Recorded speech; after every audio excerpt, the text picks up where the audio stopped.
because one of our group members, Jordan, has his 30th birthday today. So we had to actually take our time to celebrate that as well, which took a few extra minutes. But we are now back to the venue and we will resume the program. And the first speaker of this last session is Marco Sampaio.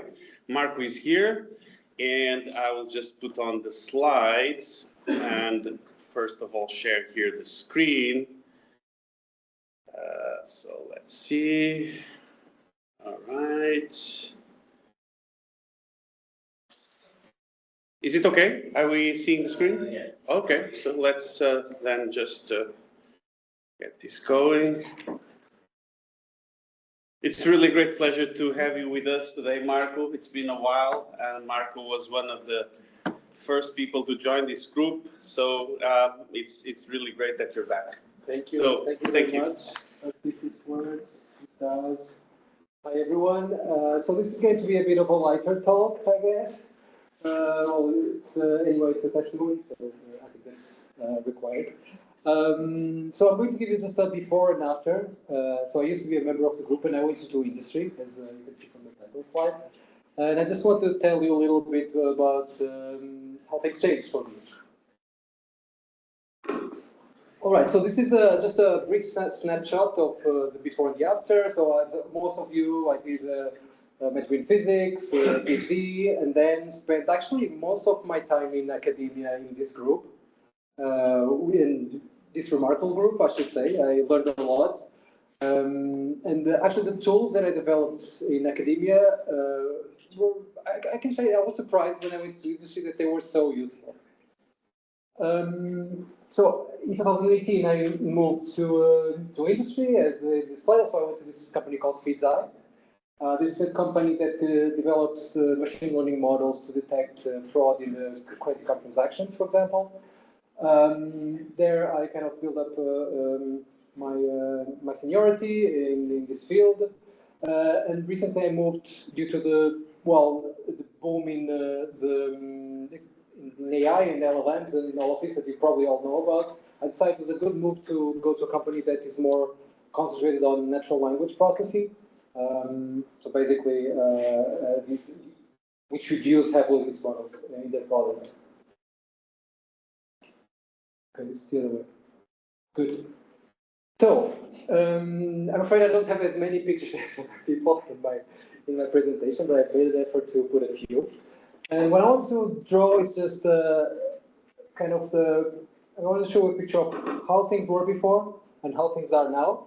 And so basically, as an academic, you publish papers, you stay up to date with publications with your peers, you present seminars and so on, provide theses, attend conferences, and you have this skill set, this technical skill set that you develop, like programming abilities. In this case, I worked with C++, Mathematica, differential equations. Probably all of you work heavily with this. Lagrangians, model building, simulations, and so on. You have to make predictions and then compare it with the real world. I have the pleasure to work actually in two areas that people are working in the group. Both gravity, these people mostly over here, and also with this guy here in the audience, Antonio, more on the particle physics side. These were very fun times, I must say. More or less in 2017, I moved into industry, and basically the main reasons were practical. So hiring cycles are faster. I was a bit impatient about getting grants and moving forward in my career, so I decided it was a good move. Machine learning was booming at the time, and I had friends in industry that were telling me that, oh, this is really interesting, and it's kind of similar in terms of the tools you have to use or the skills you have to have. So I decided, okay, I'll give it a try.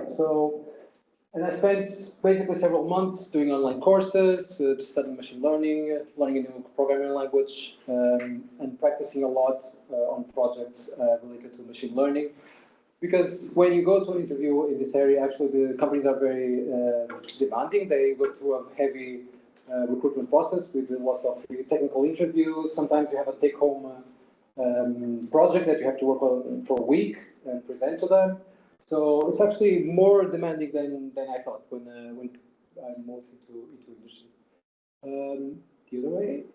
All right, so now in this slide, I just want to kind of draw a parallel between the two sides and how my day is now and how the things I do. First group, publish papers. Yeah, a few sometimes. You still publish papers in the industry, but also patents because companies want to protect their secrets. And then you also have to stay up to date with publications in this area. And my experience is it's actually much harder than I thought, and even a bit harder than when I was in physics. When I was in physics, I had this daily routine of go into the archive, check the papers, and then I'll be more or less up to date. In this area, it's completely impossible. I did it for a few years. After some time, you give up and you just do it once a week, or you try to catch up with other people. Yeah, it's really a challenge. In both companies where I work, we still have journal clubs where we present a paper every week. We have, instead of seminars, we have show and tells, which are just internal versions of seminars. I supervise a few master theses too. Yeah, and sometimes I also presented work and papers at conferences. So there are some parallels. In terms of technical stuff, basically the language changed, the programming language changed. You work more with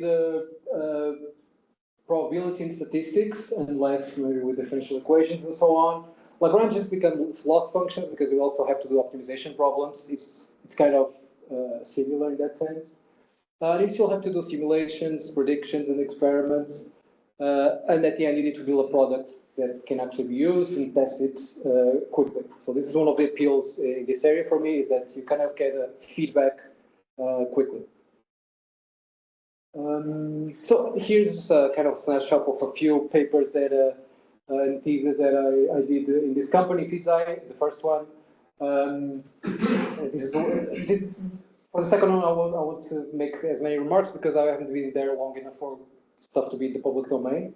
But basically, there was stuff like monitoring the models themselves with other machine learning models. So in the fraud detection domain, this is kind of important because the people that are trying to commit fraud, they change their tactics over time, and you need to be able to detect when you have to retrain the model with new data and so on. Yeah, one of this paper here was a master's thesis, also related to adversarial attacks and trying to adapt the model to these attacks and so on. There's, I don't want to take too much time because I know we're a bit late, but it's kind of curious that I actually had one thesis for each of the universities that I supervised where I had collaborators while I was in academia. This is a kind of a curious fact.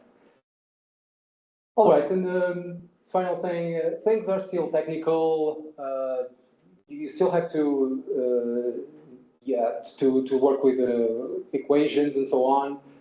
It's all revolves a lot around reasoning about distributions and probabilities and so on. You also have to design your models and build up sometimes complex nonlinear networks. So in this example, this is just a network to try to generate synthetic data, to learn how to generate synthetic data from sequences of transactions that a master's thesis student did.